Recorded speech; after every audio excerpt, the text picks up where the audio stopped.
Alright, so it's that time of year when exams are on the horizon, your stress levels are sky high and revision needs to occur.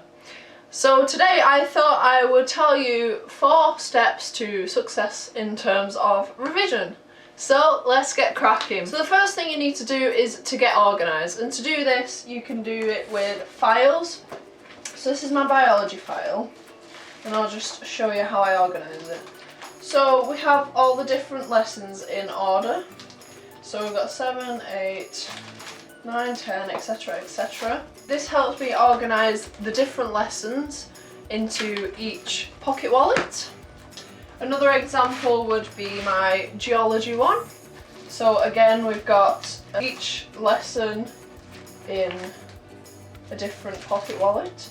And this is a good way of finding the different lessons that you need to revise for. Obviously, with exams, you need to revise everything.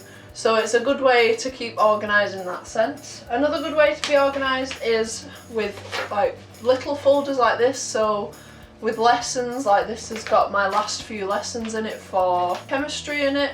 It's got like homework that we were marking the other day and stuff like that. So in my bag I would just take these. It's always good to be organised like that.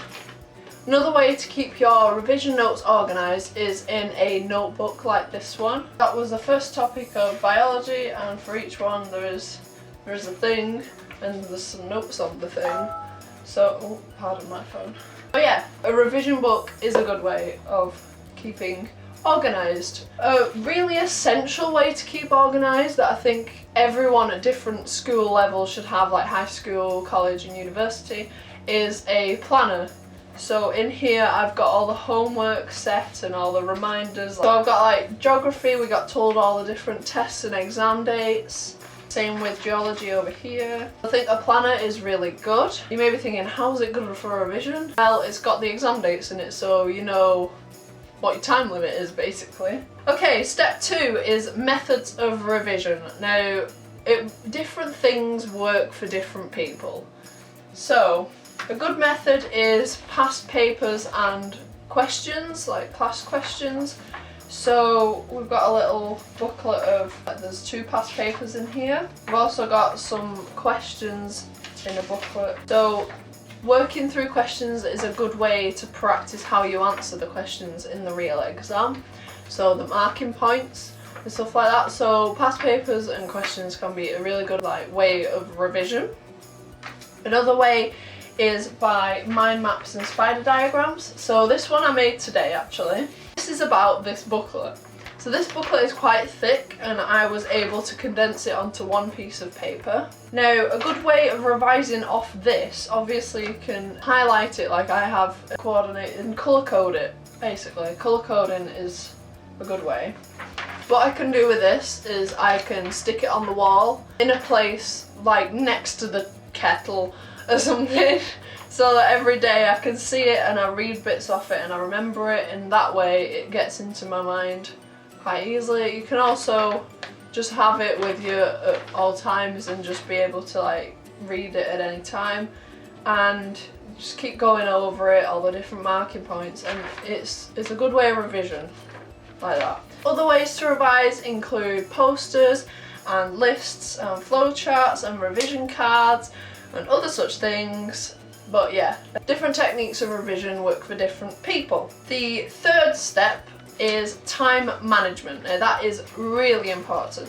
So here I have devised 2 different timetables, the successful student and the not as successful student. So in the successful student's timetable, we have revision from 8 in the morning till 12. So obviously don't forget your breakfast because it is the most important meal of the day. So they're working from 8 till 12, then they're having an hour lunch break, which is some free time. Then they are working from 1 in the afternoon till 5 in the evening, and then they have dinner, which is another hour free time.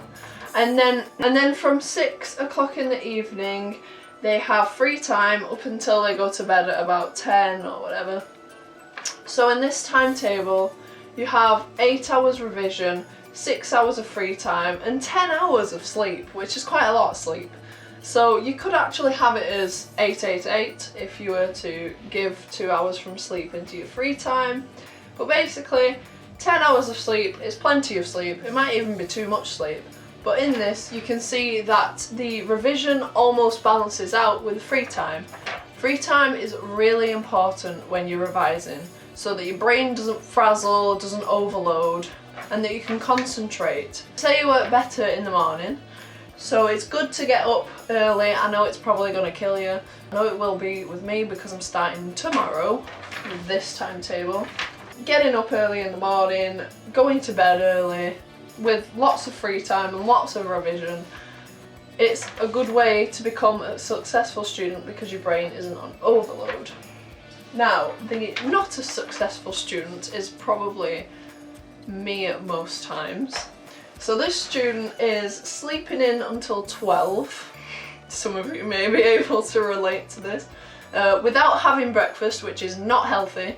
Please do not do that. They're getting up at 12 and then straight away at 12 they're having lunch, and that's an hour free time. And then from 1 till 5 they're revising. Then they are having an hour dinner, which is free time. And then they are revising from 6 o'clock till 1 in the morning, which seems crazy, but I have been this person many times and I know it's bad and I know I shouldn't do it, but I do it anyway. Sorry, my hair's annoying me. But I do it anyway. So basically this timetable shows you that you have 11 hours revision. 11 hours. So I say a caution, your brain may melt from overload, because 11 hours is almost half the day. That is a lot. And then free time is 2 hours. That is not enough free time. Your brain is going to be frazzled, you're going to lose concentration, and the sleep is only 7 hours. Even though you're thinking, no, it must be more than that.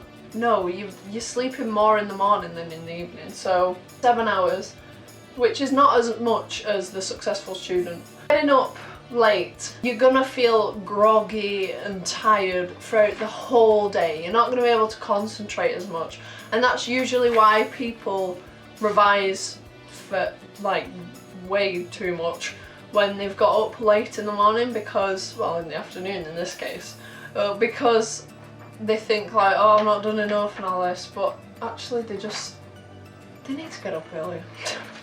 So I'm going to put these two at the end as pictures, so if you want to save these, because they are quite good, if I just say so myself. And the fourth step is motivation. Set yourself revision goals for the day. So you can say, I'm going to make 3 mind maps on 3 different areas of a topic, or I'm going to make some revision notes on this and some lists on that. Obviously setting goals will motivate you in that way because you want to get it done.